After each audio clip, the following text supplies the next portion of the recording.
Hey, you two, is Dan from UFC, and this is. Luis from UFC. And today we're going to talk about what to look for when selecting a tutoring service. Um, we have, a couple of things that we generally think about when we're advising parents about tutoring services.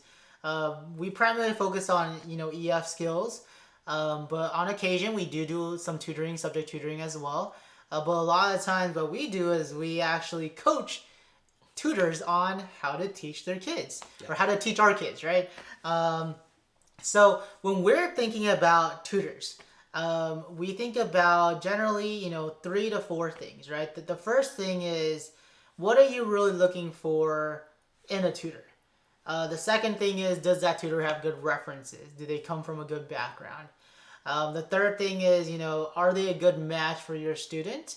And the very last thing is, can they actually function in a virtual learning environment? I think that last one is very important. The first one is also pretty important as well. But let's go ahead and dive into it. So what are some general things that you talk to your parents about when it comes to looking for an outside tutoring service that isn't us? Okay. Well, first I say it should be yes. I'm kidding.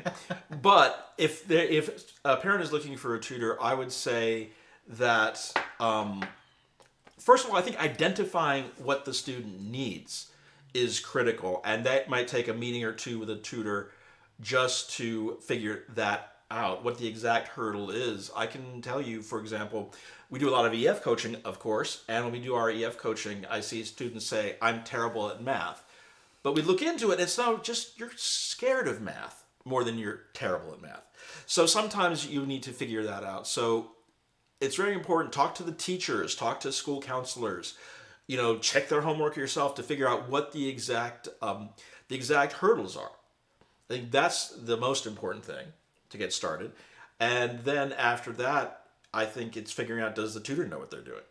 Yeah, and I think, another thing to really think about when it comes to, what does your child need?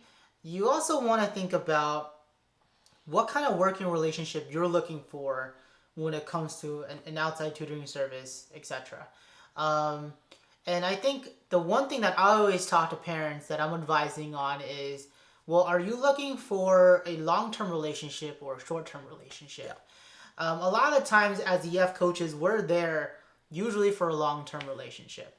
And we always ask our parents, are you looking for a tutor that can serve as a mentor? Are you looking for a tutor that can be versatile in all the different subjects? Or are you looking for somebody that is just there to help with the math exam or to help for this quarter? Are you looking for someone just to help for this semester?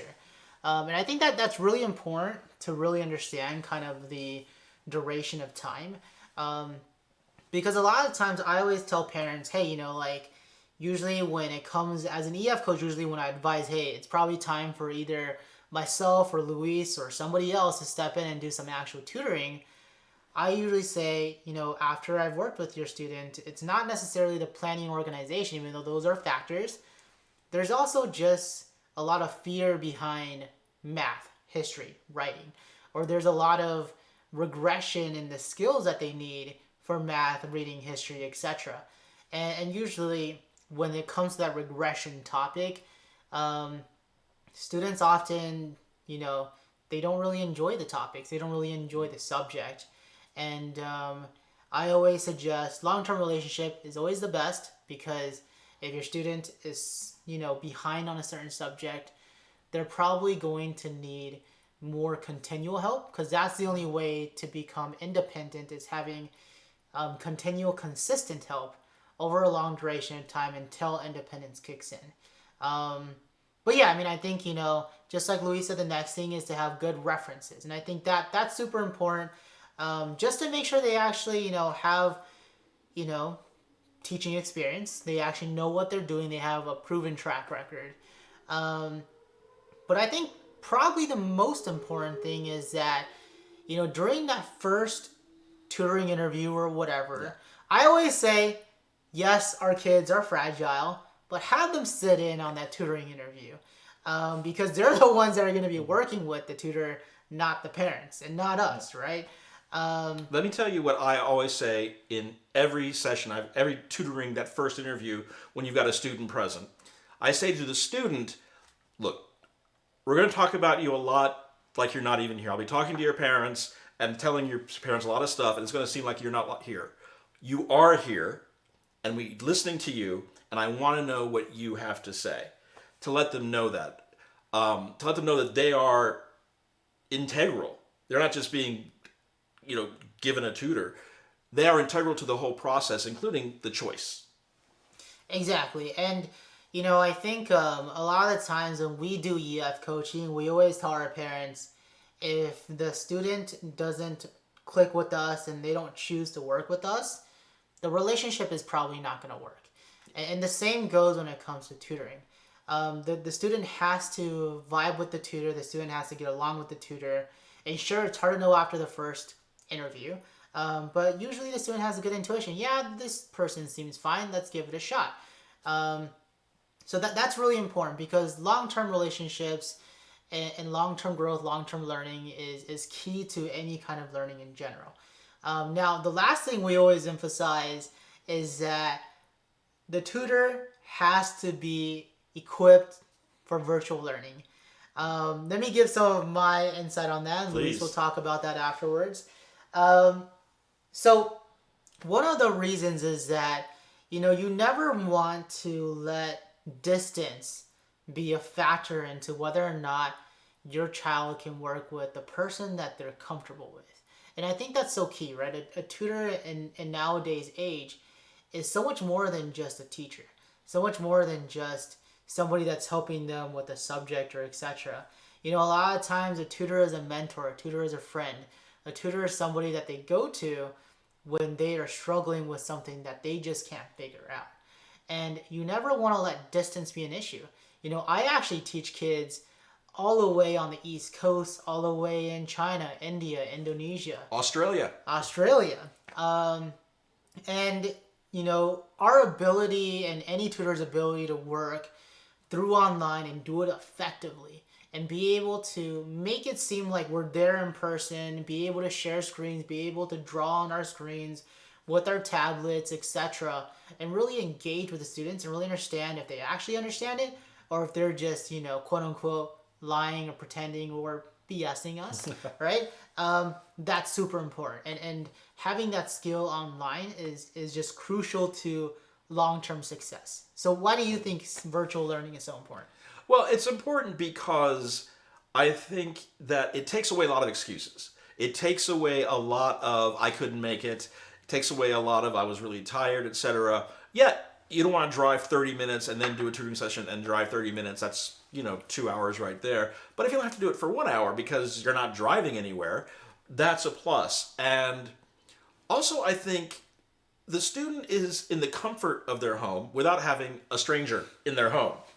And, and to be honest, as a tutor, sometimes I find it a little weird at first being in someone's home and working at in someone else's space.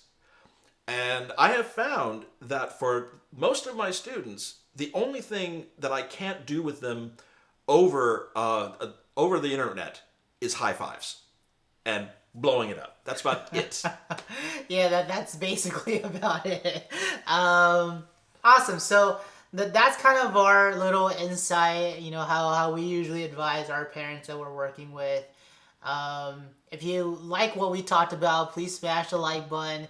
If you liked it, share it, and I'm going to interrupt because there's one point that we didn't cover that I think is really important. Patience. You need to find a tutor with patience. And I know we talked about good fit and all that, but I think patience is key. Many times we'll get a phone call is that, well, the last tutor made my daughter cry. My son, my last tutor made my son cry. We don't want to do that, but your tutors are human beings. Some of them are better suited to this than others, but you want to make sure that a tutor has patience. If you're looking at their video references, listen for that word because that's so important in getting results, but two, in everything that leads to that final result. Yeah, and just to quickly touch on the whole patience idea is that, you want to remember that your students are actually struggling with this subject. It's not necessarily that they understand it really well and they want to understand it more. Generally, when you get a tutor for a subject, it's because they need help with it, right? And whatever they're getting at school, whatever they're getting on YouTube, whatever they're getting on their textbook, is confusing for them. And having a tutor that can really, sit in front of a computer and explain it to them, really clarify things, really explain, draw things out, break it down step by step, is super important, because it makes the idea of asking for help so much easier for your child. And I think that point is so much misunderstood a lot of the times when it comes to a tutor. Sometimes parents think a tutor should just go in there, fix a problem, get out, right? And I think that a lot of the times, if if a tutor can help your student understand that it's actually okay to ask a question, it's actually okay to reflect on what I don't understand, advocate on that, and get the right help, that will go miles and miles when it comes to life, when it comes to college, when it comes to after college, when it comes to communication in general. And that only comes when a tutor is very patient. That's something we look for in all of our tutors that we work with, or any of our coaches that we hire. Patience is key. Patience is so important. Thank you for reminding me about that. Oh, of course. Anything else you want to add? I think we've covered a lot of good stuff here. Of course, the minute we stop, I'll think of 3 things. Okay. We may do a supplemental, who knows. But I think for now, at least, we're good. Awesome. So if you liked what we talked about, please share it. If you have any questions, comment below. If you have any, you want to email us, feel free to email us as well. Thank you guys for your time. We'll talk to you guys soon. Thank you.